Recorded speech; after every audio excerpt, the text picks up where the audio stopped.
Hi, I'd like to introduce you to a project I've been working on for a little while. This is a retro games console called Lucky 13. Now I'll show you how it works in a short while, but first of all I'd like to show you a little bit about the outside and describe how I made it. Now as you can probably see, it's based on an old PlayStation 1 casing, and yes, that is a real PS1 casing inside there, it's not something mocked up to look like one. The first step was to fill in the sand, the holes for the reset button and the power LED, so that the surface was nice and smooth and clear without any blemishes. The front panel was then cut out, and a new one was cut out of sheet styrene. The whole thing was then painted with ordinary spray paints, and after a lot of experimentation I found the right colour and the right finish to be able to polish up to the shine that you see here. The fittings, the grille on the top and the front, and the Lucky 13 were 3D printed and then painted. The lid opening mechanism of the PlayStation has been preserved, and you can get to the inside. The interior of Lucky 13 contains several components. The main computing work is done by a Raspberry Pi 3, mounted on the floor of the casing. That's got a heatsink and a fan on it, and if we move across you can see in there's the storage, which is a Western Digital Pi drive. Now it's a small 3.5-inch hard drive which is specially designed to be able to run off the Raspberry Pi's power supply, so only one power supply is needed for the unit. The power itself is controlled by this board here. This is a power block made by Petrock Block, the people who make RetroPie. The power comes in through the back of the unit, goes through a pass-through that gives power to the hard drive, and then comes into here. This contains functions for a power switch and LED, and then sends power and signal connections through to the GPIO pins of the Raspberry Pi. You can see those connections just here. What this means is that when you press the power button it turns on, and when you press it again it will turn off, but with a full shutdown safe routine rather than just cutting the power. Also inside the casing, although you can't see it, is a small unpowered USB hub. So when you turn on the unit you can see that the power light doesn't actually appear anywhere on the unit itself, but it's actually projected onto the desk underneath it.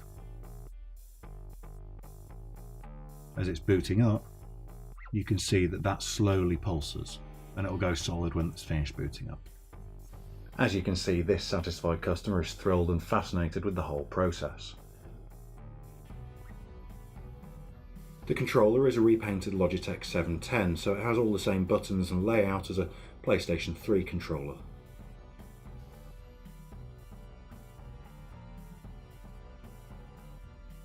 Because the Raspberry Pi is quite heavily overclocked, startup is pretty quick, and it boots you straight into the menu system. This is a heavily modified version of a tracked mode menu system that comes with the RetroPie system, which is the main back end for all of this stuff. Now I've done some tweaks to that, but it's primarily as is.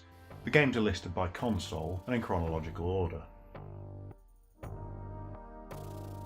And in each one, when you go in using the controller, you get the list of games. Now you can sort the list by various different things. You can see at the top there it changes what it's showing.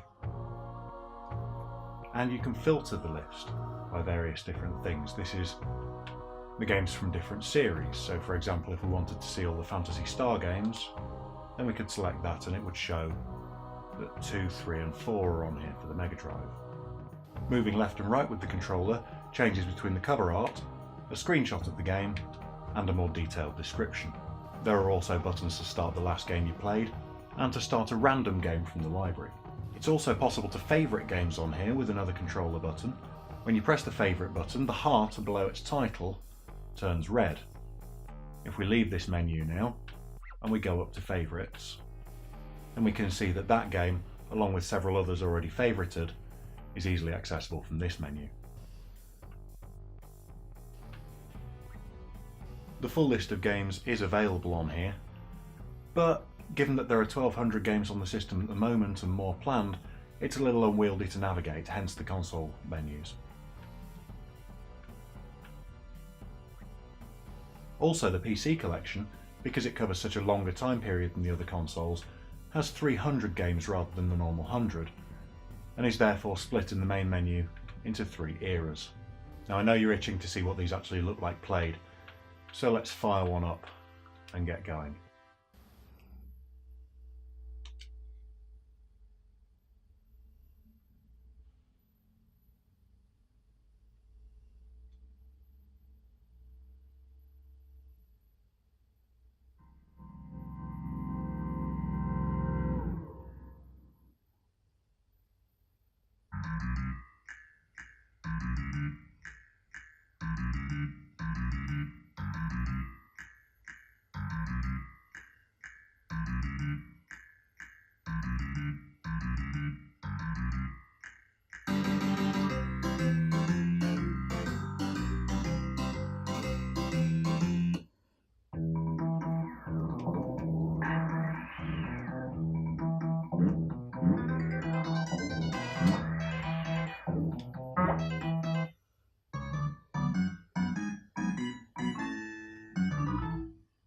I'm not very good at this game.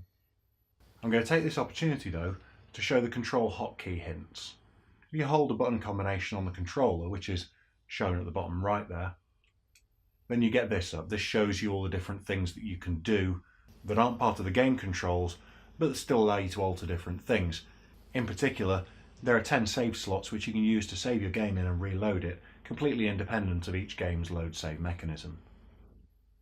If you press that control hotkey again, it tells you what controls on Lucky 13's controller map to the respective controls on the controller for the original console. One more press on the button and you return to the game. Another button combination quits.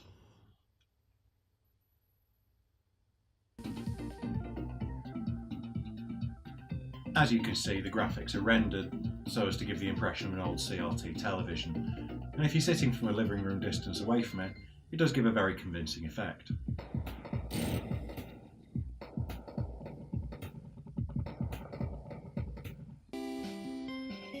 The same goes for the graphics for games on other systems. I'm not considering this finished just yet. There's still a lot of consoles that I'd still like to put on, and computers as well. And there's a lot of things that I'd like to tweak, and plenty of hard drive space left for games. But for now, this is sitting in pride of place in the living room, and I'm working on a prototype for its child.